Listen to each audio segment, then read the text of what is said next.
ಉಡಾಯಿಸೋ ಖಾರ ಬಣ್ಣ ರುಚಿಯನ್ನು ನೀಡುತ್ತದೆ. ಮೆಣಸಿನ ಪುಡಿ ಚಿಂದಿ ಉಡಾಯಿಸೋ ಖಾರ ಬಣ್ಣ ರುಚಿ. ಡಿಸಿಎಂ ಡಿಕೆಶಿ ಹಿಂದುತ್ವ ಅಸ್ತ್ರ, ಬಿಜೆಪಿಗೆ ಕೌಂಟರ್ ಕರಾವಳಿಯಲ್ಲಿ.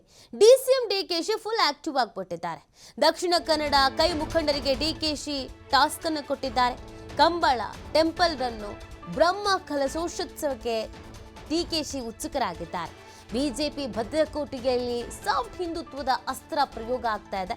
ಪಕ್ಷ ಬಲವರ್ಧನೆಗಾಗಿ ಕಾರ್ಯಕ್ರಮವನ್ನು ರೂಪಿಸೋಕೆ ಸೂಚನೆಯನ್ನು ನೀಡಲಾಗ್ತಾ ಇದೆ.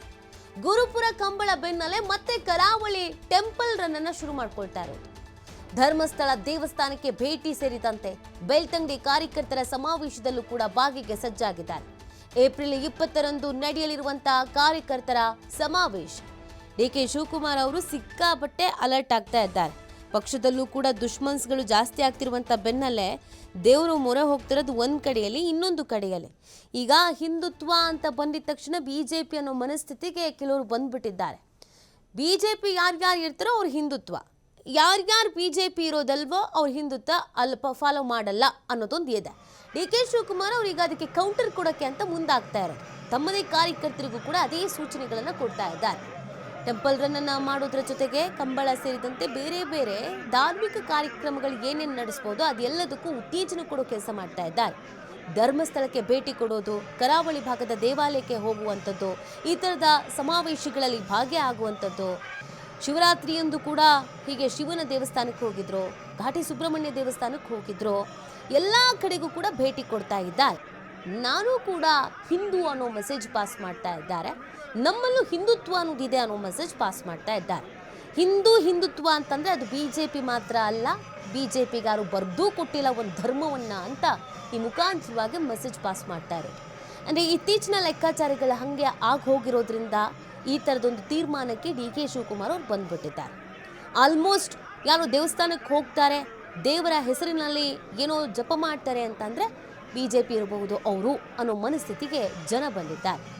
ಆ ಕಾರಣಕ್ಕಾಗಿ ಈ ಥರದೊಂದು ಮೆಸೇಜ್ ಪಾಸ್ ಆಗಬೇಕು, ಇದು ಪಕ್ಷಕ್ಕೂ ಒಳ್ಳೆಯದು, ವೈಯಕ್ತಿಕವಾಗಿ ಡಿ ಕೆ ಶಿವಕುಮಾರ್ ಅವರ ವರ್ಚಸ್ಸಿಗೂ ಕೂಡ ಒಳ್ಳೆಯದು ಅಂತ. ಹಾಗೆ ನೋಡಿದ್ರೆ ಡಿ ಕೆ ಶಿವಕುಮಾರ್ ಅವರು ಇತ್ತೀಚೆಗೆ ದೇವಸ್ಥಾನಕ್ಕೆ ಹೋಗ್ತಾ ಇರೋದಲ್ಲ, ನಡುವನಕೆರೆ ಅಜ್ಜ ಅಂತ ಹಿಡಿದು ಆಗಿನಿಂದ ಈಗಿನವರೆಗೂ ಕಬ್ಬಾಳಮ್ಮ ಕೆಲವು ದೇವಸ್ಥಾನಗಳು ಅತಿ ಹೆಚ್ಚು ಸುದ್ದಿ ಆಗಿದೆ ಡಿ ಕೆ ಶಿವಕುಮಾರ್ ಅವರಿಂದ. ಕಾಲದಿಂದಲೂ ಕೂಡ ದೇವಸ್ಥಾನಕ್ಕೆ ಹೋಗೋದು, ಪೂಜಾ ಕಾರ್ಯಗಳಲ್ಲಿ ಭಾಗಿಯಾಗೋದು ಅದು ತೀರಾ ಕಾಮನ್ ಡಿ ಕೆ ಶಿವಕುಮಾರ್ ಅವರ ವಿಚಾರದಲ್ಲಿ. ಬಟ್ ಇತ್ತೀಚೆಗೆ ತೀರಾ ಆಕ್ಟಿವ್ ಆಗ್ತಾ ಇದ್ದಾರೆ. ಕುಂಭಮೇಳಕ್ಕೂ ಎಲ್ಲ ಹೋಗಿ ಬಂದಿದ್ರು, ಕಾಂಗ್ರೆಸ್ನವರೇ ವಿರೋಧವನ್ನು ವ್ಯಕ್ತಪಡಿಸಿದ್ರು, ಫ್ಯಾಮಿಲಿ ಸಮೇತ ಹೋಗಿದ್ರು. ಈಗ ನೋಡಿ, ಕಾಂಗ್ರೆಸ್ ಸ್ವಲ್ಪ ಮಟ್ಟಿಗೆ ಸಮಸ್ಯೆನ ಎದುರಿಸೋದು ಯಾವ ಭಾಗ ಅಂದರೆ ಕರಾವಳಿ ಭಾಗದಲ್ಲ. ಕರಾವಳಿ ಭಾಗದಲ್ಲಿ ಕಾಂಗ್ರೆಸ್ಗೆ ಮತ ಬೀಳೋದು ತೀರಾ ಕಡಿಮೆ, ಬಿಲ್ಕುಲ್ ಯಾರು ಹಾಕಲ್ಲ ಅನ್ನೋ ಮನಸ್ಥಿತಿ. ಎಲ್ಲ ಸಾಲಿಡ್ ಆಗಿ ಬಿಜೆಪಿಗೆ ಹಾಕ್ತಾರೆ ಅಂತ. ಯಾಕಂದರೆ ಹಿಂದುತ್ವ ಅಂದರೆ ಮಂಗಳೂರು ಅಂದರೆ ಹಿಂದುತ್ವ ಅನ್ನೋದು ಒಂದಿದೆ. ಹಾಗಾಗಿ ಆ ಭಾಗದಲ್ಲಿ ಆ ಭಾಗದ ಜನರಿಗೆ ಏನು ಬೇಕಾಗಿದೆ, ಏನು ಬಯಸ್ತಾ ಇದ್ದಾರೆ ಅದನ್ನೇ ಕೊಡೋಣ. ಜನ ಆಗ ಇಷ್ಟಪಡ್ತಾರೆ, ಲೈಕ್ ಮಾಡ್ತಾರೆ. ಇಲ್ಲ ಇವ್ರಿಗೊಮ್ಮೆ ಅವಕಾಶ ಕೊಟ್ಟು ನೋಡೋಣ ಅನ್ನೋ ಮನಸ್ಥಿತಿಗೆ ಬರ್ತಾರೆ. ಹಾಗಾಗಿ ತಮ್ಮ ಕಾರ್ಯಕರ್ತರುಗಳಿಗೂ ಕೂಡ ಅದೇ ಸೂಚನೆಯನ್ನು ಕೊಡ್ತಾ ಇದ್ದಾರೆ ಡಿ ಕೆ ಶಿವಕುಮಾರ್ ಅವರು.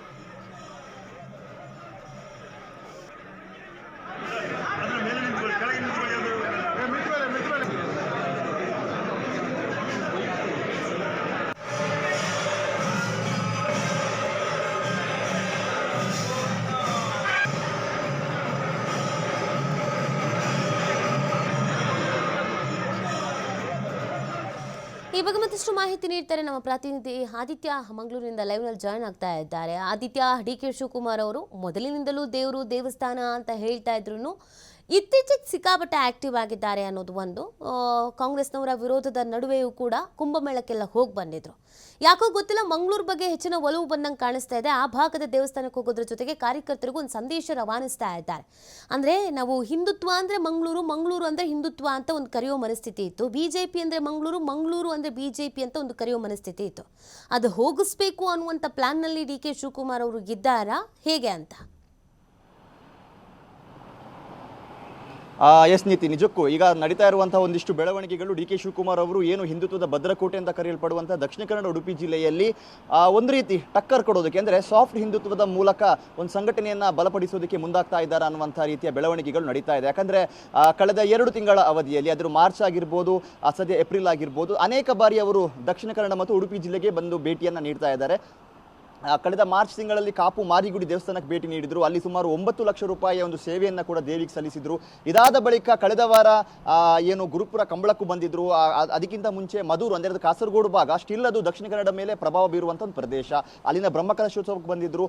ಇಲ್ಲಿನ ಬಿಜೆಪಿ ಶಾಸಕರು ಕೂಡ ಏನು ಡಿ ಕೆ ಶಿವಕುಮಾರ್ ಅವರ ಒಂದು ಧರ್ಮ ವ್ಯಾಮೋಹ ಇದೆಯೋ ಅದ್ರ ಬಗ್ಗೆ ಹೊಗಳುವಂಥ ಒಂದು ಸ್ಥಿತಿ ನಿರ್ಮಾಣ ಆಗಿದೆ ಅಂತ ಆದರೆ ಸಾಮಾನ್ಯ ಜನರ ಮೇಲೆ ಇದು ಯಾವ ರೀತಿಯ ಒಂದು ಪರಿಣಾಮವನ್ನು ಬೀರಿರಬಹುದು ಅನ್ನುವಂಥದ್ದೇ ಬಹಳ ಮುಖ್ಯವಾಗಿರುವಂಥ ಒಂದು ವಿಚಾರ ಇಲ್ಲಿ.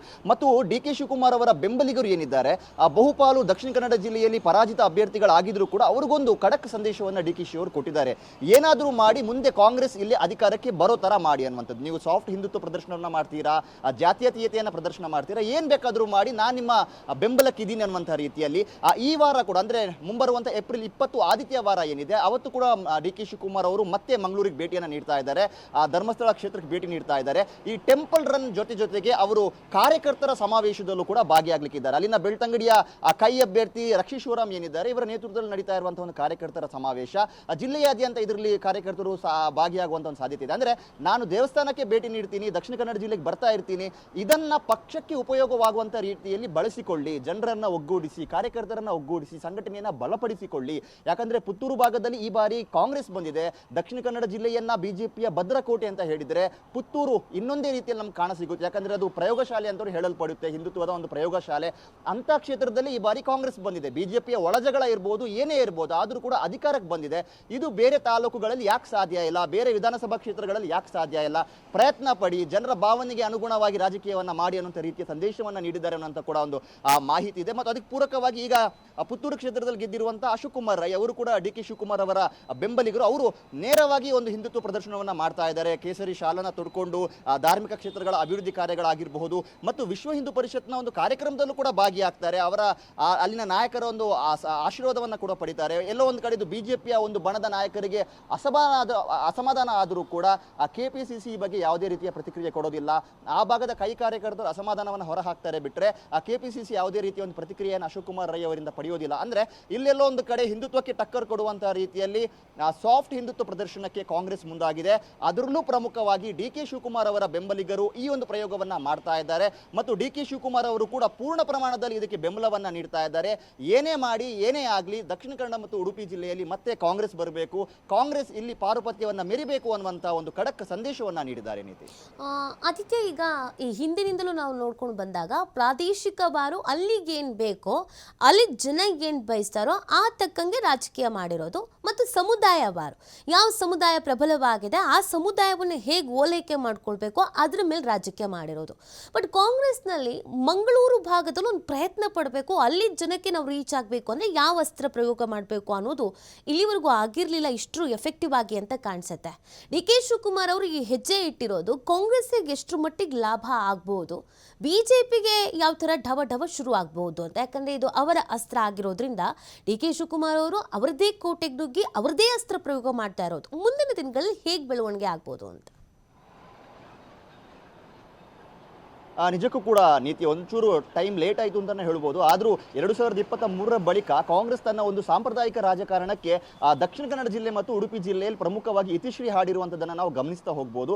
ಏನೋ ಒಂದು ರೀತಿಯ ಸಂಕೋಚ ಸ್ವಭಾವ ಅನ್ನುವಂಥದ್ದಿತ್ತು ಈ ಧಾರ್ಮಿಕ ಕ್ಷೇತ್ರಗಳಲ್ಲಿ ಅಥವಾ ಧಾರ್ಮಿಕ ಕಾರ್ಯಗಳಲ್ಲಿ ಭಾಗಿಯಾಗುವಂಥದ್ದು, ಈ ದೇವಸ್ಥಾನಗಳನ್ನು ಅಭಿವೃದ್ಧಿಪಡಿಸುವಂಥ ವಿಚಾರಗಳಲ್ಲಿ ಇರಬಹುದು. ಕಾಂಗ್ರೆಸ್ ಮಾಡ್ತಾ ಇತ್ತು, ಕಾಂಗ್ರೆಸ್ನ ನಾಯಕರು ಮಂತ್ರಿಗಳಾಗಿದ್ದ ಸಂದರ್ಭ ಮಾಡ್ತಾ ಇದ್ರು. ಆದರೆ ಅದನ್ನು ಜನರಿಗೆ ಪರಿಣಾಮಕಾರಿಯಾಗಿ ತಲುಪಿಸುವಂಥ ವಿಚಾರದಲ್ಲಿ ಎಡವಿದ್ರು ಅಂತಲೂ ಹೇಳ್ಬೋದು. ಆದರೆ ಈ 2023 ಚುನಾವಣೆಯಲ್ಲಿ ಕಾಂಗ್ರೆಸ್ ಗೆದ್ದಿದ್ರು ಕೂಡ ದಕ್ಷಿಣ ಕನ್ನಡ ಜಿಲ್ಲೆಯಲ್ಲಿ ಕಾಂಗ್ರೆಸ್ಗೆ ಹೀನಾಯ ಸೋಲು. ಆದರೆ ಇದನ್ನು ಸರಿದೂಗಿಸುವಂತ ನಿಟ್ಟಿನಲ್ಲಿ ಒಂದು ಬೇರೆ ಪ್ರಯೋಗಕ್ಕೆ ಮತ್ತೆ ಕಾಂಗ್ರೆಸ್ ಮುಂದಾಗಿದೆ. ಪ್ರಮುಖವಾಗಿ ಧಾರ್ಮಿಕ ಕ್ಷೇತ್ರಗಳ ಒಂದು ಅಭಿವೃದ್ಧಿ, ಈ ದೇವಸ್ಥಾನಗಳಾಗಿರ್ಬೋದು, ದೈವಸ್ಥಾನಗಳಾಗಿರ್ಬೋದು, ಇದರಲ್ಲಿ ಪೂರ್ಣ ಪ್ರಮಾಣದಲ್ಲಿ ಈ ಕೈ ಅಭ್ಯರ್ಥಿಗಳು ಭಾಗಿಯಾಗ್ತಾ ಇದ್ದಾರೆ, ಕಾಂಗ್ರೆಸ್ ಮುಖಂಡರುಗಳು ಭಾಗಿಯಾಗ್ತಾ ಇದ್ದಾರೆ. ಅಂದ್ರೆ ಬಿಜೆಪಿ ನಾಯಕರಿಗೆ ಸೆಡ್ಡು ಹೊಡೆಯುವ ರೀತಿಯಲ್ಲಿ ಒಂದು ಉದಾಹರಣೆನ ನಾನು ಪುತ್ತೂರು ಭಾಗದಲ್ಲಿ ಶಾಸಕ ಅಶೋಕ್ ಕುಮಾರ್ ರೈ ಅವರ ವಿಚಾರದಲ್ಲಿ ಹೇಳ್ತಾ ಇದೆ. ಅದೇ ರೀತಿಯ ಒಂದು ಪ್ರಯೋಗ ಅನ್ನುವಂಥದ್ದು ಜಿಲ್ಲೆಯ ಬೇರೆ ಬೇರೆ ವಿಧಾನಸಭಾ ಕ್ಷೇತ್ರಗಳಲ್ಲೂ ಕೂಡ ನಡೀತಾ ಇದೆ. ಅದು ಮೂಡುಬಿದ್ರಿ ವಿಧಾನಸಭಾ ಕ್ಷೇತ್ರ ಆಗಿರ್ಬೋದು, ಮಂಗಳೂರು ಉತ್ತರ, ಬೆಳ್ತಂಗಡಿ ವಿಧಾನಸಭಾ ಕ್ಷೇತ್ರ, ಹೀಗೆ ಇಲ್ಲಿ ಧಾರ್ಮಿಕ ವಿಚಾರಗಳಲ್ಲಿ ಅಲ್ಲಿನ ಕೈ ಮುಖಂಡರು ಹೆಚ್ಚಿನ ಪ್ರಮಾಣದಲ್ಲಿ ಭಾಗಿಯಾಗ್ತಾ ಇದ್ದಾರೆ. ಮತ್ತು ಈ ದೇವಸ್ಥಾನಗಳನ್ನು ಅಭಿವೃದ್ಧಿಪಡಿಸುವಂಥ ವಿಚಾರ ಸೇರಿದಂತೆ ಕಂಬಳ ಅಂದರೆ ಈ ಭಾಗದ ಜನರ ಒಂದು ಸಾಂಸ್ಕೃತಿಕ ಒಂದು ಜೀವನಾಡಿ ಏನಿದೆ, ಸಂಸ್ಕೃತಿಯ ಒಂದು ಜೀವನಾಡಿ ಕಂಬಳ ಆಗಿರ್ಬೋದು, ದೈವಾರಾಧನೆ ಆಗಿರ್ಬೋದು, ಆ ವಿಚಾರಗಳಲ್ಲೂ ಕೂಡ ಕೈ ಮುಖಂಡರು ಹೆಚ್ಚಿನ ಪ್ರಮಾಣದಲ್ಲಿ ಭಾಗಿಯಾಗ್ತಾ ಇದ್ದಾರೆ. ಮತ್ತು ಆ ಪಕ್ಷದ ಹಿರಿಯ ನಾಯಕರಿಗೆ ಈ ವಿಚಾರವನ್ನು ತಲುಪಿಸುವಂಥದ್ದು, ಅಂದರೆ ಇದರಲ್ಲಿ ನಾವು ಇದನ್ನು ಅಭಿವೃದ್ಧಿ ಮಾಡುವಂಥ ವಿಚಾರದಲ್ಲಿ ತೊಡಗಿಸಿಕೊಂಡ್ರೆ ಮುಂದೆ ಇದು ಬಹಳ ಉಪಯೋಗವಾಗುತ್ತೆ ಅನ್ನುವಂಥ ರೀತಿಯಲ್ಲಿ ಒಂದು ಸಂದೇಶವನ್ನು ಕೂಡ ನೀಡ್ತಾ ಇದ್ದಾರೆ. ಅದಕ್ಕೆ ಪೂರಕವಾಗಿ ಪ್ರತಿ ಕಂಬಳಕ್ಕೂ ಕೂಡ ಸಿದ್ದರಾಮಯ್ಯನವರಾಗಿರ್ಬೋದು, ಡಿ ಕೆ ಶಿವಕುಮಾರ್ ಅವರಾಗಿರ್ಬೋದು ಅಥವಾ ಬೇರೆ ಮಂತ್ರಿಗಳು ಬಂದು ಭೇಟಿಯನ್ನು ನೀಡ್ತಾ ಇದ್ದಾರೆ, ವಾರವೂ ಬರ್ತಾ ಇದ್ದಾರೆ. ಮತ್ತು ಈಗಾಗಲೇ ಡಿ ಕೆ ಶಿವಕುಮಾರ್ ಅವರು ಮೊನ್ನೆ ಬಂದಂಥ ದಿವಸದಲ್ಲಿ ಕಂಬಳವನ್ನು ಇನ್ನಷ್ಟು ಒಂದು ಉತ್ತೇಜನ ಅದಕ್ಕೆ ನೀಡುವಂಥ ನಿಟ್ಟಿನಲ್ಲಿ ದಸರಾ ಕ್ರೀಡಾಕೂಟದಲ್ಲೂ ಕೂಡ ಕಂಬಳವನ್ನು ನಾವು ಸೇರಿಸ್ತೀವಿ ಅನ್ನುವಂಥ ಒಂದು ಘೋಷಣೆಯನ್ನು ಮಾಡಿದ್ವಿ. ಇದೆಲ್ಲೋ ಒಂದು ಕಡೆ ಕಂಬಳ ಅಭಿಮಾನಿಗಳಿಗೂ ಕೂಡ ಬಹಳ ಒಂದು ಒಳ್ಳೆಯ ಸಂದೇಶವನ್ನು ನೀಡುತ್ತೆ ಮತ್ತು ಕಾರ್ಯಕರ್ತರಿಗೂ ಒಂದು ಹುಮ್ಮಸ್ಸನ್ನು ಕೊಡುತ್ತೆ. ಮತ್ತು ಧಾರ್ಮಿಕ ಕ್ಷೇತ್ರಗಳಲ್ಲಿ ಮುಂಬರುವ ದಿನಗಳಲ್ಲಿ ಕಾಂಗ್ರೆಸ್ ನಾಯಕರು ತೊಡಗಿಸಿಕೊಳ್ಳುವಂಥ ಸಾಧ್ಯತೆಗಳು ಕೂಡ ಹೆಚ್ಚಿನ ಸಂಖ್ಯೆಯಲ್ಲಿ ಕಾಣ್ತಾ ಇದೆ.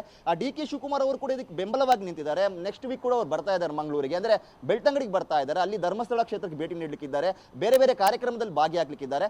ಇದರೊಂದಿಗೆ ಪಕ್ಷ ಸಂಘಟನೆಯ ಕಾರ್ಯಕ್ರಮದಲ್ಲೂ ಕೂಡ ಅವರು ಭಾಗಿಯಾಗಲಿಕ್ಕೆ ಇರುವಂಥದ್ದು, ಅಂದರೆ ಎಲ್ಲೋ ಒಂದು ಇದು ಮುನ್ನುಡಿ ಅನ್ನುವಂಥ ರೀತಿಯಲ್ಲಿ ಕಾಣಿಸ್ತಾ ಇದೆ. ಮುಂಬರುವಂಥ ಒಂದು ವಿಧಾನಸಭಾ ಚುನಾವಣೆಗೆ ನೇರವಾಗಿ ತಯಾರಿಯನ್ನು ಈಗಲೇ ಆರಂಭಿಸಿರುವಂಥ ಒಂದು ವಿಚಾರಗಳು ಮುನ್ನೆಲೆಗೆ ಬರ್ತಾ ಇದೆ. ನೀತಿ ಫೈನ್, ಥ್ಯಾಂಕ್ ಯು ಆದಿತ್ಯ ತಮ್ಮೆಲ್ಲ ಡೀಟೇಲ್ಸ್ಗಾಗಿ.